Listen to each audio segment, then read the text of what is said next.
Diskutojmë Anisa Bahiti, Suela Koçibellin dhe Nisa Kele. Faleminderit që jemi së bashku. Po e nisim bashkë, duke qenë se edhe e mbyllëm javën e kaluar përpara zgjedhjeve. Që diskutuam edhe ato kodet që përçojnë nga simbolikat e veshjeve, e gjithë gjuhës së trupit të përdorur nga të gjithë liderat për gjatë fushatës elektorale.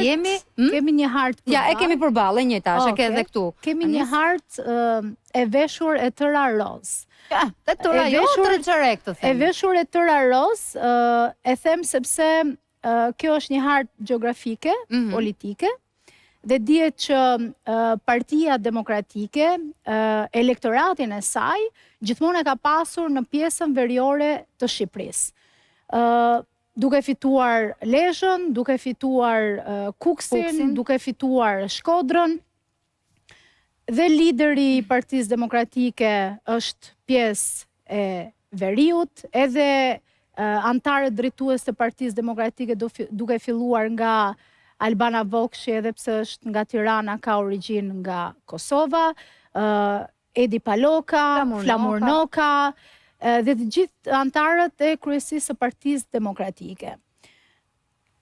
Pse ka fituar Edi Rama dhe Partia Socialiste, unë mendoj se ka patur disa faktorë brenda, pse kësaj here Partia Socialiste ndoshta ka fituar dhe përtej pritshmërive të saj. Ndoshta patjetër ato me... Jo, përtej pritshmërive të saj jo, se në memorandumin e flas në disa qarqe, kryesisht në qarkun e Elbasanit, të cilën unë e njoh shumë mirë, duke qenë se jam vajzë Elbasani, dhe në qarkun e Fierit që kanë qenë edhe pjesa e mandateve më të mëdha, sigurisht ato e kanë pritur një rezultat të mirë, por nuk e kanë pritur mbi. Nëse kanë pritur 8 deri 9 mandate, nuk kanë pritur 10 mandate ose 12 që janë në qarkun e Fierit.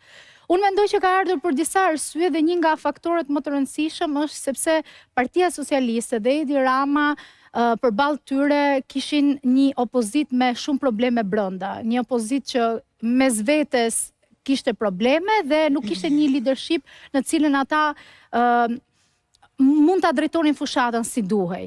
E dyta një gjë e rëndësishme që i ka vyer fushatës së tyre është vota diasporës, padyshim.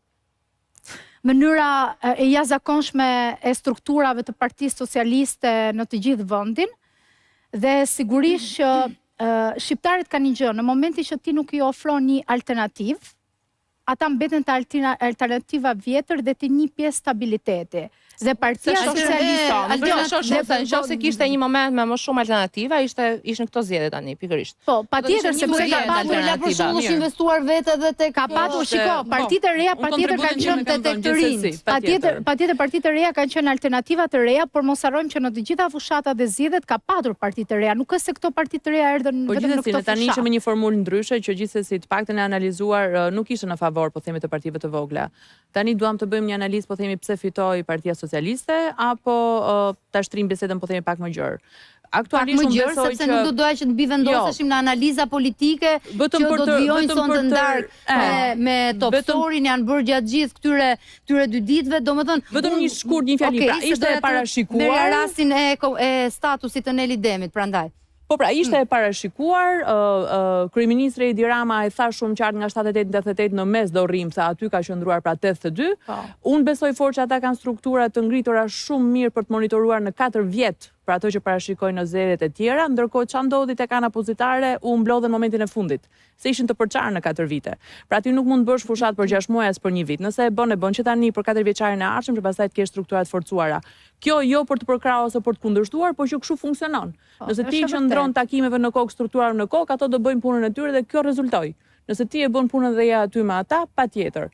Pastaj për ta interpretuar nëse ne si popull qëndrojmë, po themi, varësi e fenomeneve. Këtë analizonim, sepse statusin e Neli Demit do doja ta veçonim, domethënë jo si një aktor i angazhuar politik në këto zgjedhje, por si një nga psikiatrët më të mirë MNZ që ne kemi dhe që është marrë me njerëzit, me popullin ton, me mënyrën si sillemi e gjitha këto. Pra duke ruajtur këtë status quo, është çështje sigurie që duam të ruajmë apo është çështje Unë e lexova pak fjalën që ka thënë. Vetesh në të njëjtin batak që thot vetë kryeministri. Shiko, varet.